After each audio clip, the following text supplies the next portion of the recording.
This hour of the Costa Report is brought to you by Dole Food Company, the world's leading producer and distributor of fresh fruits and vegetables. Welcome to the Costa Report. I'm Rebecca Costa, and thank you for joining me for another 2 hours of straight talk radio.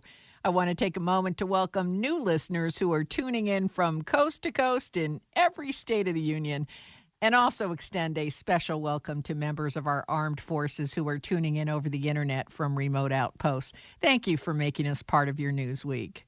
In just a moment, one of our most knowledgeable experts on the history, culture, and operations of ISIS, Mr. Hassan Hassan, will be joining us to talk about why ISIS has been so difficult for the United States and its allies to defeat, and what effect President Trump's new defense policies will have on stopping the global ISIS threat.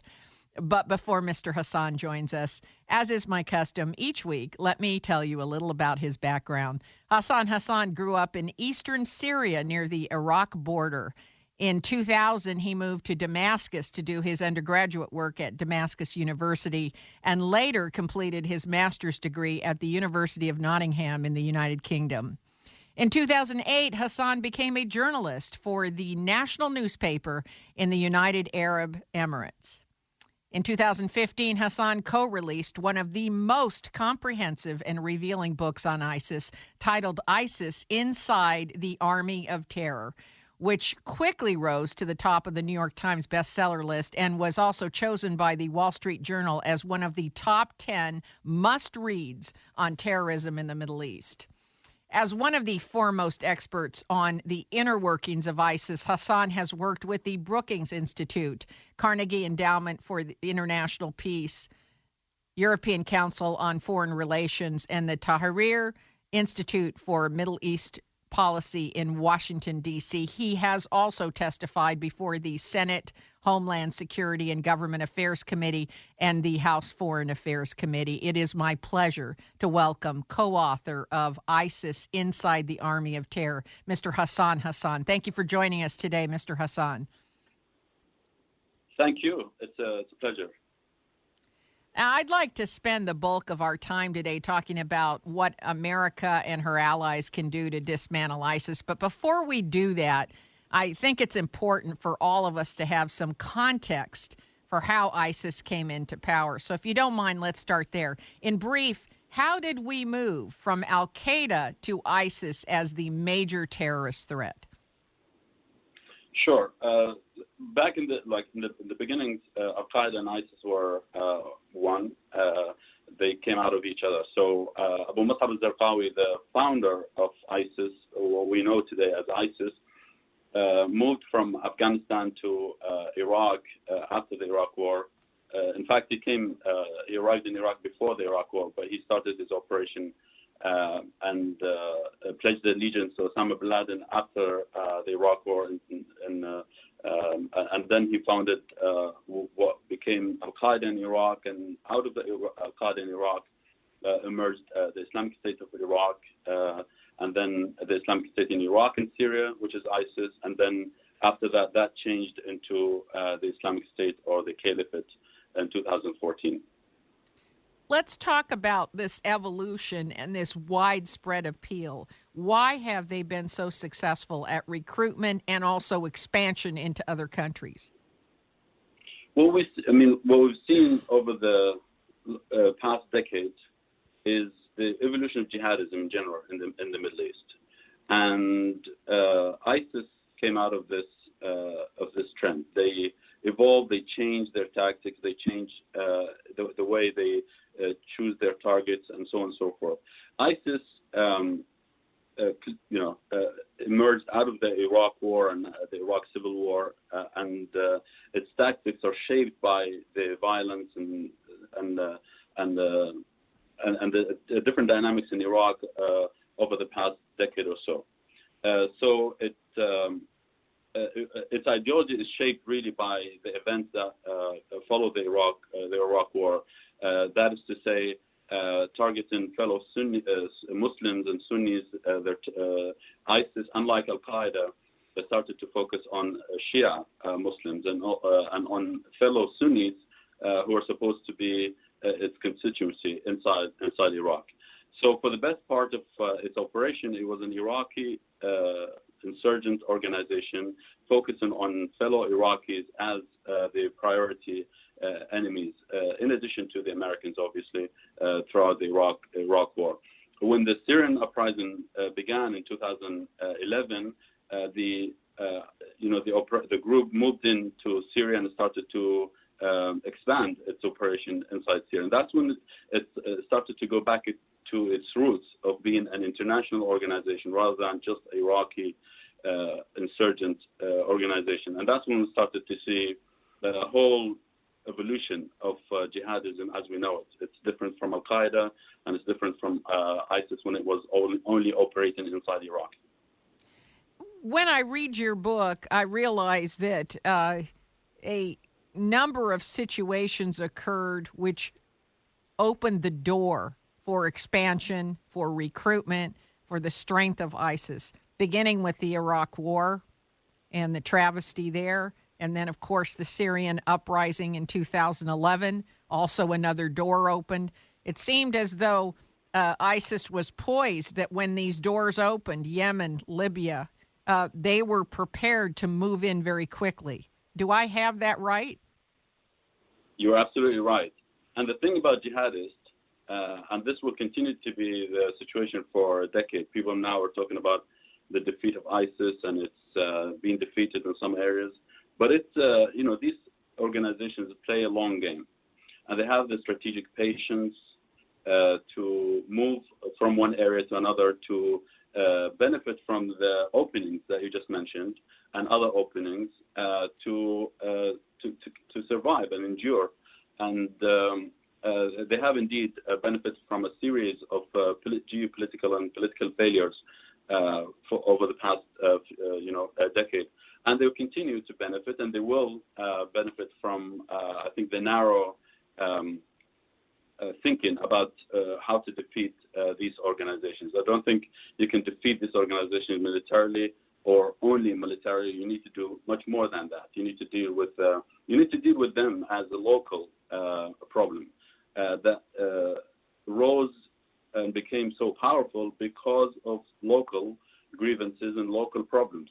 These local problems have to be dealt with by with kind of a long-term strategic thinking about these issues. And the bedrock of any sound counterterrorism policy is for this policy to be accepted locally, to be seen as working for locals, rather than just counterterrorism operation that drops bombs and so on and so forth. That's not going to work because it hasn't worked over the past decade. What we see is, jihadism grows or persists. They might disappear for a couple of years, but they come back with a vengeance. And this is the cycle we've seen over the past decade. That's right. And one of the conditions that's undeniable is that the areas in which they're succeeding have massive unemployment and lack of opportunity. Many of the people that they're recruiting have no alternative to turn to, and desperate people will do desperate things. We know this. So much of the priming of the pump was the poverty and the disastrous lack of opportunity that many of the ISIS recruits faced, and for multiple generations. I agree. So over the say the last 2-3 years, I've interviewed many of these members of ISIS and members of jihadists in Syria and Iraq as part of my job as a journalist, and also for the book.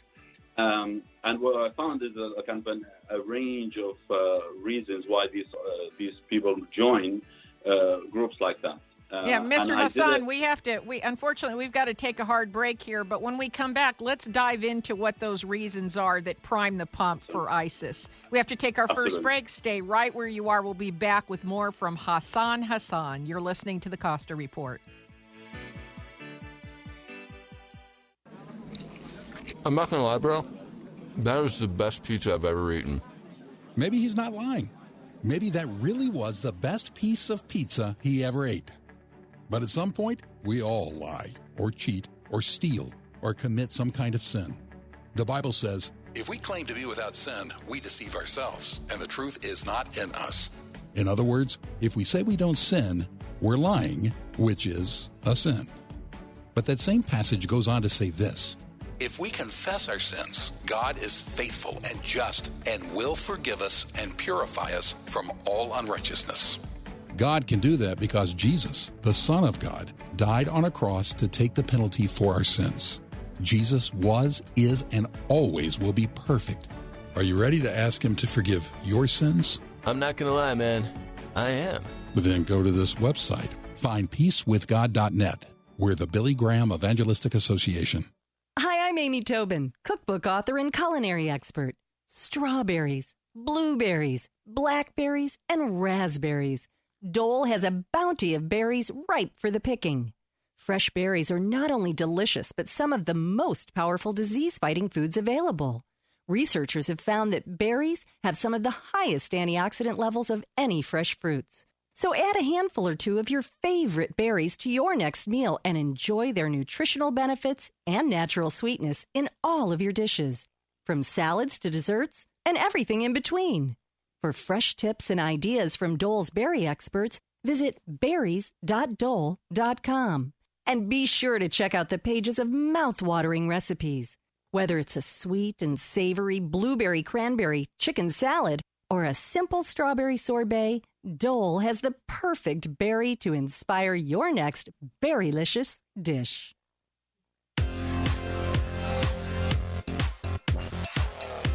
KSCO is gathering together to raise money for the Special Olympics Northern California by taking a fun polar plunge into the ocean at the Santa Cruz main beach. The money raised will provide sports training and competition opportunities to the over 19,000 Special Olympics athletes. The KSCO Coldcasters are asking the community to make a donation to help create opportunities for children and adults with intellectual differences, instilling the confidence they need to succeed in life and have fun. Please join the Coldcasters to make a difference. Go to sonc.org to make a donation to Team Coldcasters. The event is on Saturday, March 11th and starts at 11:30 a.m. Don't forget, go to sonc.org to make a donation to Team Coldcasters. Attention, men. If you have tried or wanted to try Viagra or Cialis, or if you've ordered an over-the-counter product in the last few years, Noxitril is an option that is completely private, has received tremendous reviews, and can be at your door in just days. Pharmaceutical companies dislike us because we present a real option to their higher prices and insurance limitations. After years of research, Noxitril has been developed and formulated in U.S. FDA labs, packed with the highest quality potent ingredients. Noxitril is a true breakthrough in male potency. This remarkable all-natural pill is being called Viagra on steroids and is known as a sure winner. So what are you waiting for? Call now and ask how to get your free supply. Call now and find out how to get a free bottle of Noxitril while supplies last. Call 1-800-480-5681. That's 800-480-5681. Free bottles for a limited time, so call now. 800-480-5681. 800-480-5681.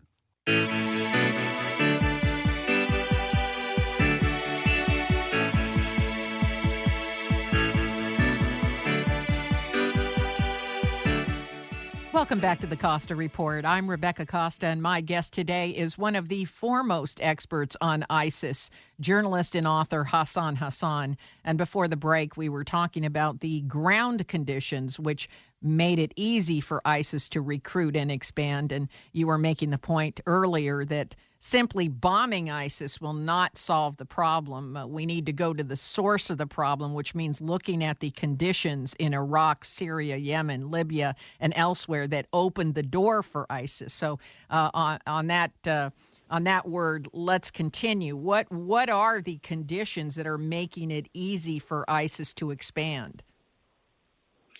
So you mentioned before the conditions that we elaborate on in the book and elsewhere, which is basically political failures. And ISIS and other groups operate mainly in the hinterlands of the region.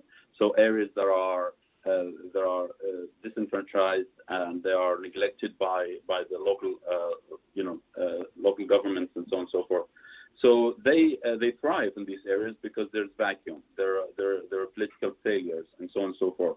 And these are one of the main factors why people join these organizations. If you look at the map and see when ISIS was the size of Indiana or Great Britain at some point, extending from Fallujah, north of Baghdad, all the way to Aleppo in Syria, these areas are predominantly tribal areas, areas that have been remotely governed by Baghdad and Damascus. These areas, people feel they don't belong, they don't share the same country as their fellow countrymen because they're neglected, they're out of, like, they're not engaged and so on and so forth. So this is, like I mentioned, the poverty, neglect, negligence are factors, and they will continue to be factors. So the favorable conditions that enabled ISIS to rise in 2014 are much worse now. There are better conditions for these organizations to thrive and operate. There's a massive space. They have already expanded their mid-management cadre, so they will continue to operate there. And we have, two countries where governance is weak, states are weak, if not failing, and that's why when I talk to policymakers and politicians, I always emphasize this idea, is that don't focus on the headlines, that these organizations are being fought today and they're being on the back foot militarily. Look at the real picture on the ground and how these organizations have a long game, and they're going to continue to thrive and benefit from the conditions on the ground. I am not an expert on the Middle East, and not by a long shot. But what I can understand, and I think hopefully everyone listening can understand, is if you live in a remote area and you have hopelessness, right, where unemployment is, 50, 60, 70%, forget about our unemployment numbers, where clean water is a struggle, where infant mortality is high, where the government is investing nothing in infrastructure or the ability for people to assimilate to a modern economy, you've got desperation. And, when ISIS walks in there, they offer immediate employment. They offer immediate help. And and a sense of belongingness, of purpose to those who have no hope. Unless you offer people a better alternative, I do not see how this gets better. Yeah, and then add to all that the fact that Iran is now expanding in the region where it shouldn't be expanded, in helping the regime of Bashar al-Assad slaughter its own people, and helping Iraq, the Iraqi government as well, and so on and so forth. So you have that as another factor where people who are Sunnis, they don't share the same sect or sectarian kind of sense. They're not necessarily sectarian, but they see a country with a sectarian agenda, with an expansionist agenda, and they feel they're pushed into a corner. Remember, yes. I have to emphasize this, that another thing that shows that how this is unnatural, like that for groups like ISIS and other jihadists to emerge in these areas. It's important to remember that people reject them. People don't like to live under organizations that show them slaughtered heads and severed heads on pipes. No, because it's in their world, it's domestic terrorism. Exactly. Yeah. Still terrorism. Exactly. I'm very close. I mean, this is close to home. My family lived there when I was writing the book, and many people I know live in there. And they when they talk about how when they go to the market to buy grocery, and they see severed heads in the market, killed by ISIS and displayed deliberately to terrorize people, to terrorize them into submission. And then the whole world, for them, at least the people who live there, see that bombs are dropped on them, and there's no hope. There's no way to get out of this situation. There's nowhere to go. That's right. There's nowhere to go. And I understand this. I lived in the middle of Laos and Vietnam during the Vietnam War as a child. So I do understand this. You can just imagine the impact this has on young people, children that have to walk by heads attached to posts. I mean, this is the, and not being able to move, not being able to do anything about it. Now, let me ask you this. In your view, what is ISIS's end game? What is their overall objective? Because we know they've got a long game, but what is it they're trying to achieve? They want to dominate. They want to, their stated goal is to topple governments in the region and take over and establish the Islamic State. This is what they talk about. And obviously they talk about world domination. They want to conquer Europe and the West. But that's more propaganda than they don't really believe they could do that. So effectively it's to capture territory and declare a state, an Islamic State. Correct. Is that right? And yes, and they have been, doing it for more than a decade. If you listen to their conversations and their publications, they talk about it all the time. They say, a decade ago, the United States had the appetite to send troops during the surge in 2008 and to fight us on the ground and to dedicate resources and so on and so forth.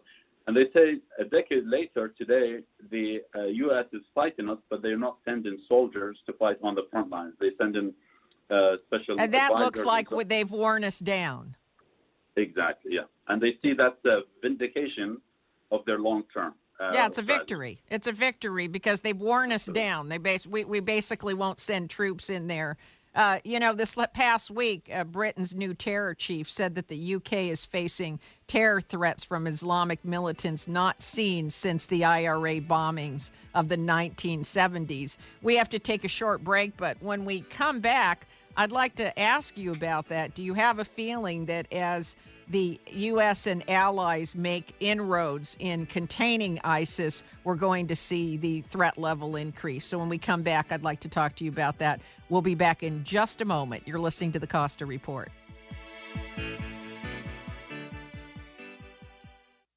Are you struggling with addiction or alcohol problems? If you're depressed, drinking, and using drugs, you may need help. And the Affordable Care Act guarantees coverage of substance abuse. I knew I could get myself out of this. I just needed some hope and some help. I took the first step to recovery when I made the call. Call the Addiction, Hope, and Helpline now for a free assessment with someone who cares. Call 800-962-6969. 800-962-6969.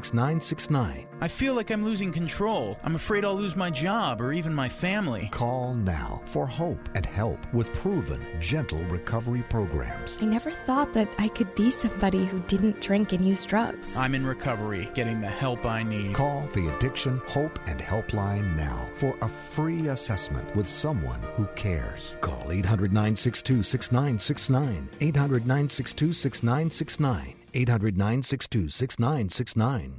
Coast Paper and Supply has been family-owned and operated since 1948. They have a wide array of products available, including brand name and eco-friendly cleaning supplies, paper goods, and compostable plates, cups, and cutlery.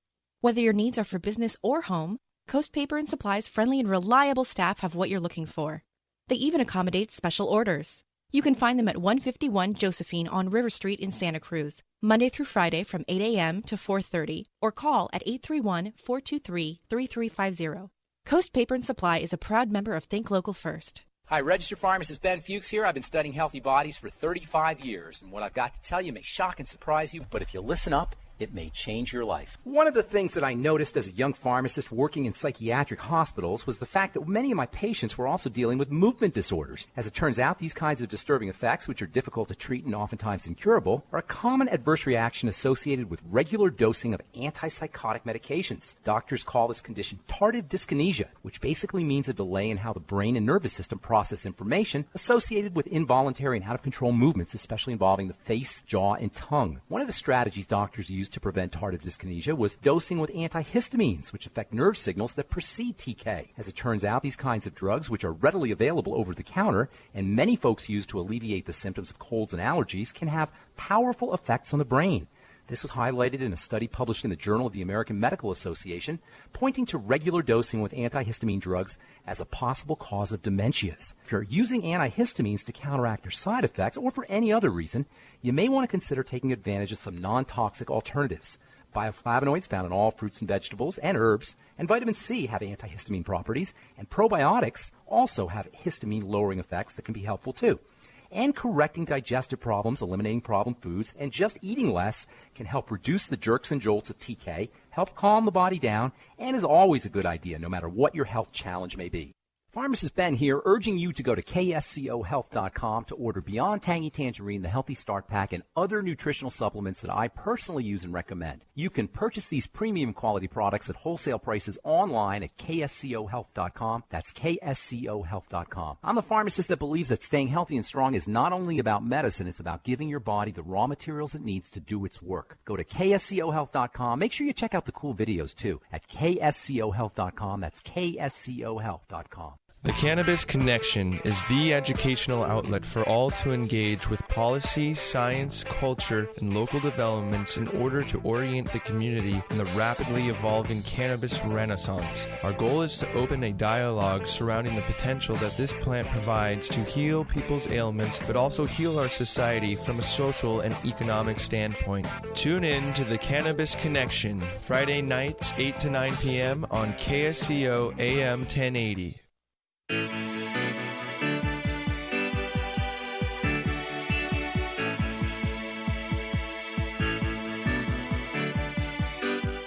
Welcome back to the Costa Report. I'm Rebecca Costa, and if you're just joining us, my guest today is Hassan Hassan, co-author of ISIS Inside the Army of Terror. And we went to break. I mentioned that the new UK terror chief this past week said that the threat level in the UK is as high as it was in the 1970s when there were regular IRA bombings. As the U.S. and its allies make progress, is it likely that we will see more attacks? Yes, absolutely. And we've seen that already happening over the past year. Since February specifically, there's been an increase of suicide bombings in Iraq and Syria and across the region, in Turkey and elsewhere, and also in Europe before that and after. When ISIS, ISIS has dedicated so much of its efforts and energy and its resources to build the idea of a caliphate on the ground in Syria and Iraq, and in the process to build its capacity and so on and so forth. So when they start losing terrain, some of that burden is gone and they can redirect some of the resources, divert resources elsewhere. So in a very strange way, there's kind of a reverse algorithm at play here. The more serious attacks we see on a global basis, the more it may be an indication that ISIS is in fact losing ground in Iraq and Syria. Is that fair to say? Is there a reverse algorithm here? To a certain degree, I agree. But I think we have to remember that since 2014, ISIS has turned from a local organization focused on Iraq and Syria to a global organization. It has been deliberately competing with Al-Qaeda to become the global leader of jihad. So trying to attract the same people who joined Al-Qaeda before, or extremists who were made since then. So ISIS has been developing its international network since then, and I would expect its sophistication to become, more and more improved, as it goes and diverts some of its resources. But certainly that there is correlation there between its the increase of suicide bombings and its loss of territory to a certain degree. Now, we have a new president in the White House who you say has brought a sense of optimism to policy circles in the Arab Gulf states. Can you tell us a little bit about that? There is, ironically or paradoxically, there are more people in the region hopeful that this president will rethink some of the policies of Barack Obama in the Middle East. Now, we're not comparing between two presidents. We just compare the kind of the policy. Barack Obama in the region is seen as someone who was trying to get a deal with Iran and neglected some of the policy priorities in the Middle East, and also that he, according to officials in the region, he started to show less commitment towards American allies in the region. Even the Israelis have been complaining about this, since, over the past 8 years.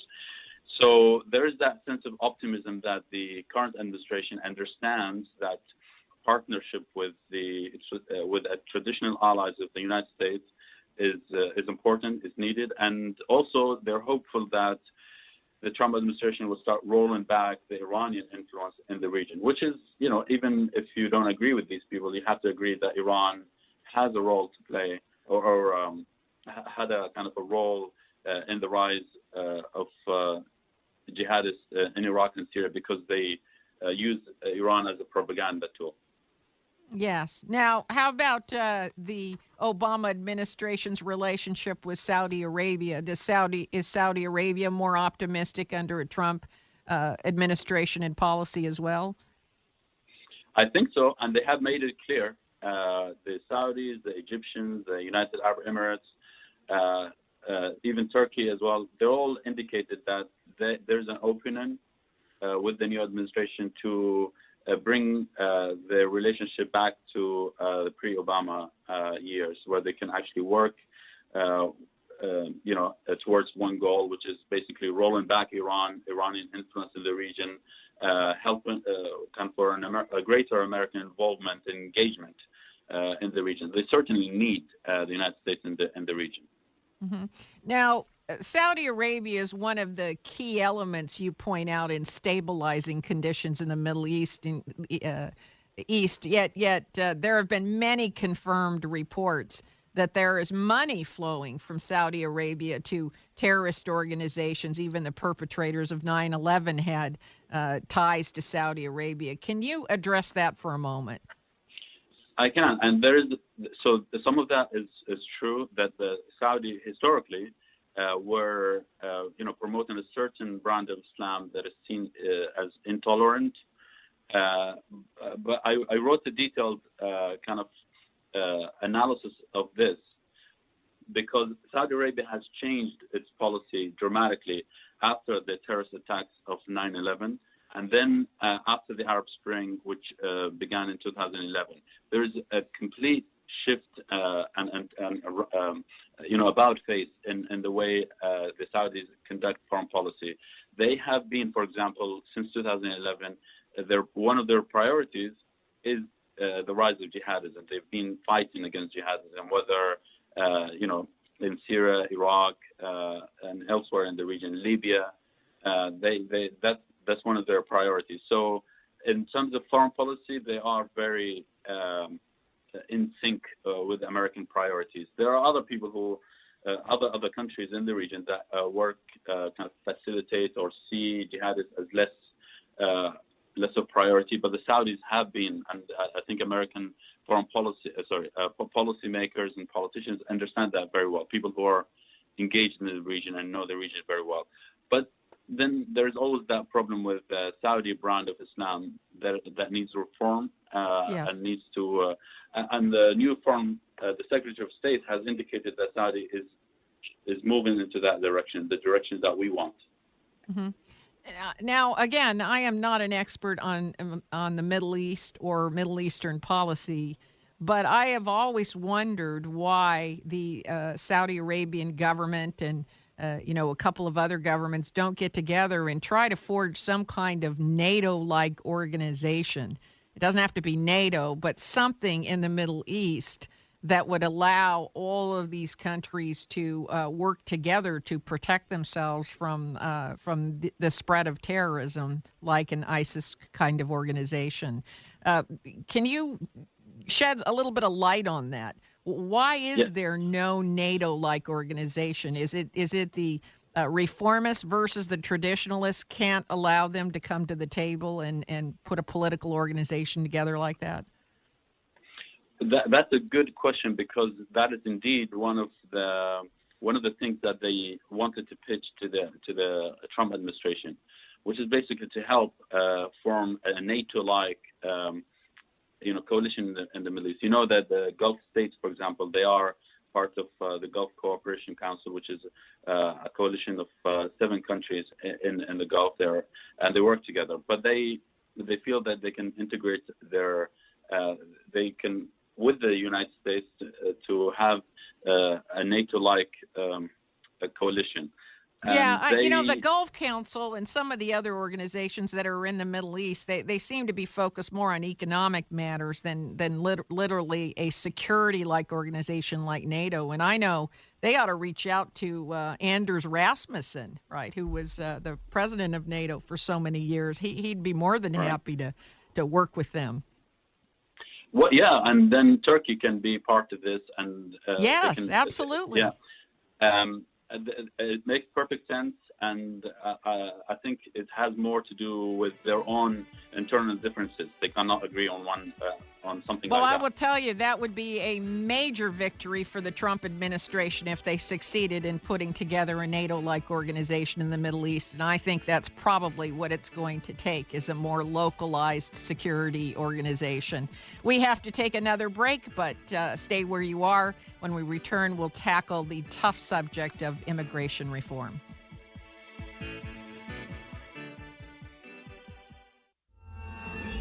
I owed the IRS $10,000. The IRS garnished my wages. They put a lien on my house. The IRS is the most powerful collection agency in the world. They do not give up until you pay. I couldn't sleep. We were being audited. I called Tax Solutions Now, and a great big weight was lifted off my shoulders. I called Tax Solutions Now, and they got the IRS off my back. Tax Solutions Now had my wage garnishment lifted in 48 hours. Tax Solutions Now can get you help. Our agents know the rules, can stop the pain, and get you the best deal. We connect you with a team of former IRS agents and tax professionals who will get the IRS off your back. We saved our home and overcame the most powerful collection agency in the world. Call Tax Solutions now. Time is running out. Call 800-987-0577. 800-987-0577. 800-987-0577. 800-987-0577.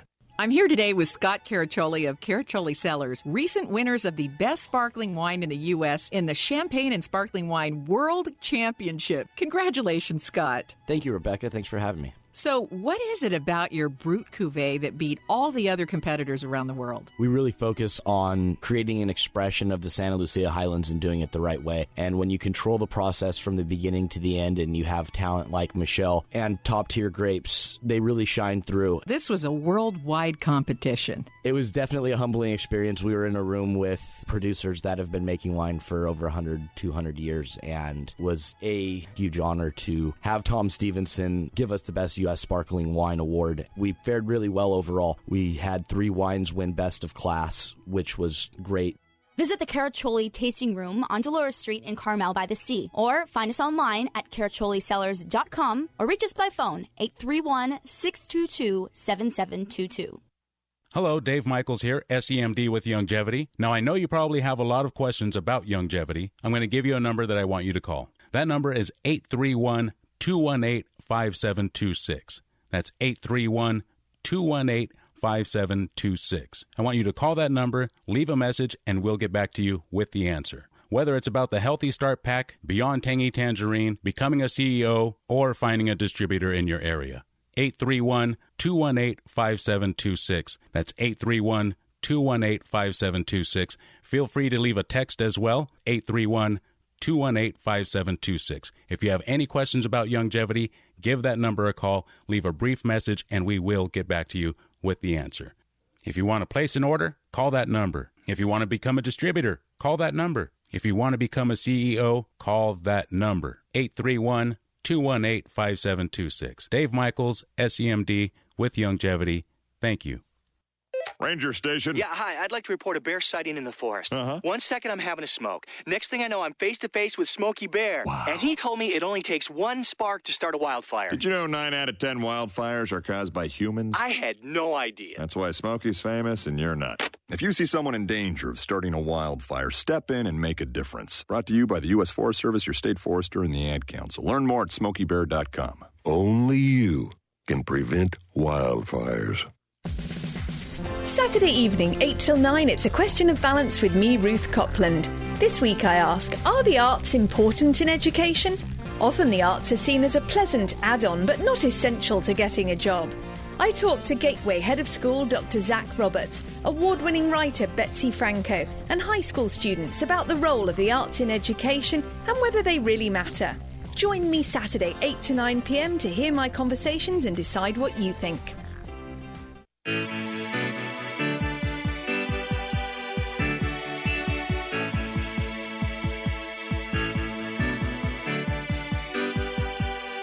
Welcome back to the Costa Report. I'm Rebecca Costa, and if you're just joining us, we are speaking with the co-author of ISIS Inside the Army of Terror, Mr. Hassan Hassan.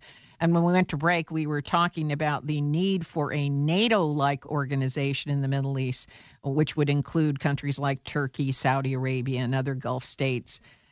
Now, one of the hotly contested issues in the United States right now is immigration reform. And as you know, the new president is now engaged in his second attempt to temporarily halt immigration from countries which the Obama administration previously identified as posing a terrorist threat.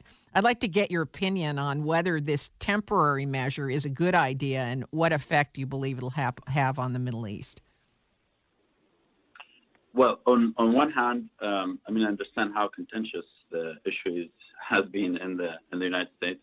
On one hand, I see the point. It's a decision that the Obama administration made, and the current administration wanted to enforce. The problem, though, has been in the framing of the whole thing, the context. In the region, I don't think it has made the same noise, but I think it's just the framing of it. Is whether this is targeting Muslims or is it targeting countries that don't have viable governments that the United States can work with and to verify and vet and so on and so forth. Well, of course, the administration says, well, we didn't include other Muslim countries, so how can it be a ban on Muslims coming into the country? I mean, Saudi Arabia is not on the list.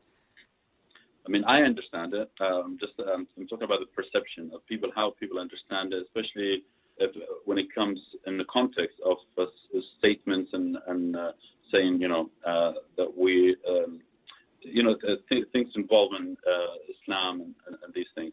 For the layman, these things might be taken as targeting certain Muslims.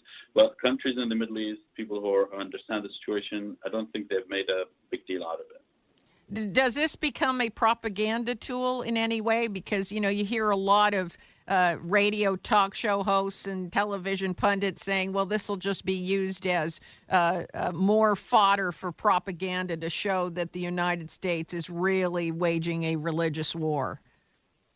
That's what jihadists are saying, and that's what for example, when President Trump won the election, some jihadists, known jihad, long-standing jihadists, they said this is actually good news because that tells us that all Americans hate Islam, because the perception was President Trump, made it's a perception, and second is to polarize societies, whether in the Middle East or in the West. Remember that jihadists thrive on polarization. They want to tell you that you're suspicious of your neighbor, and if you become suspicious of your neighbor who is a Muslim or Shia or Sunni, then we have achieved our goal of polarizing and making people stand with us against others. Their goal is basically to tell people to take a stance, whether against us or with us.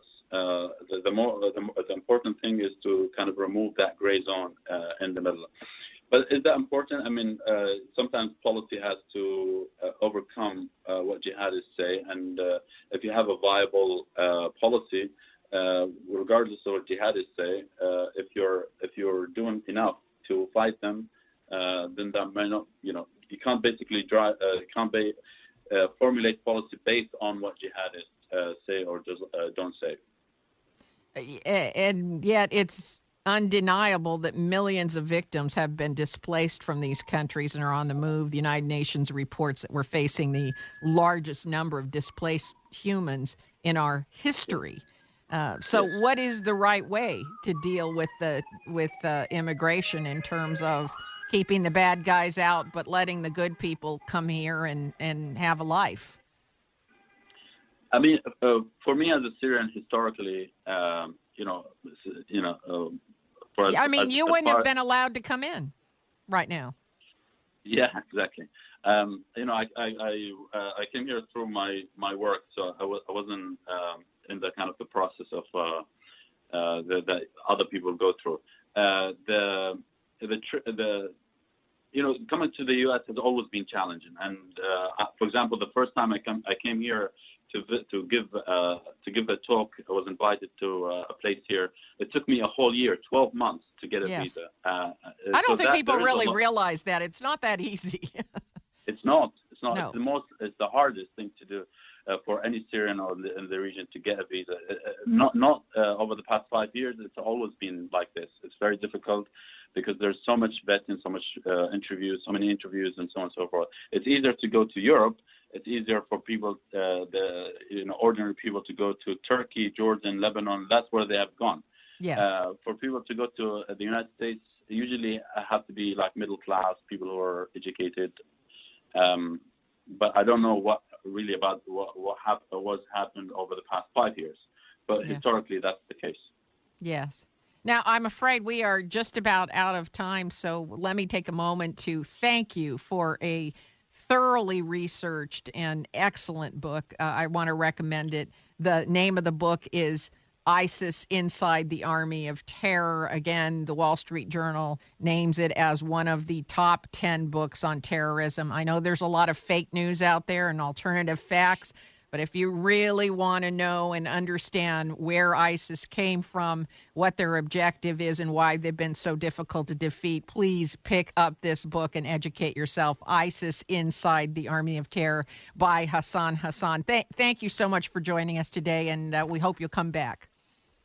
Thank you so much. That's my pleasure. Thank you. Now, before we close the first hour, I want to be sure that we pay as much attention to our domestic issues as we do matters that affect us abroad. And along those lines, we all recognize that business is the engine that propels the U.S. economy and makes us strong. But in order for small and large businesses to thrive, you got to have more than just security. We need a professional, skilled, productive workforce. So here is my question for you today. Are you hiring? And do you know where to post your job to find the best candidates? Posting your job in one place isn't enough to find quality candidates anymore. No. If you want to find that perfect hire, you need to post your job on all of the top job sites, all of them. And now you can. With ZipRecruiter, you can post your job to 200 plus job sites, including social media networks like Facebook and Twitter, all with a single click. Find candidates in any city or industry nationwide. Just post once and watch your qualified candidates roll into ZipRecruiter's easy-to-use interface. No juggling emails or calls to your office. Quickly screen candidates, rate them, and then hire the right person fast. It's so easy and efficient to use. It's what we at the Costa Report use to find the best talent in radio. But you can use it for any job. Whether you're looking for a sous chef, an IT manager, an ER nurse, a carpenter, administrative assistant, a computer programmer, doesn't matter. ZipRecruiter is the best way to find the best person for the job. And to find out today why ZipRecruiter has been used by Fortune 100 companies and thousands of small and medium-sized businesses, we're not a large operation, but I don't know what we'd do without ZipRecruiter. Right now, listeners of the Costa Report can post jobs on ZipRecruiter for free. And here's all you have to do. It's very simple. Go to ZipRecruiter.com/report, REPORT. That's ZipRecruiter.com/report. You got to put the report in there to be able to post free. So, don't send me emails and go, well, I didn't get the free posting. ZipRecruiter.com/report. So to try it for free and to get your job posting up there on 200 job sites by just writing the description one time, you just click on it. It goes out to 200 job sites, and you can imagine the quality of applicants that you're going to have to choose from. And anybody who has to hire people knows how hard it is to find good talent. It's not hard to get resumes, but it's hard to find good talent. And that, my friends, is all the time that we have this hour. But stay tuned. We'll be right back for a second hour of Straight Talk Radio when I'll tell you what I think about our foreign policy missteps when it comes to ISIS. You're listening to the Costa Report.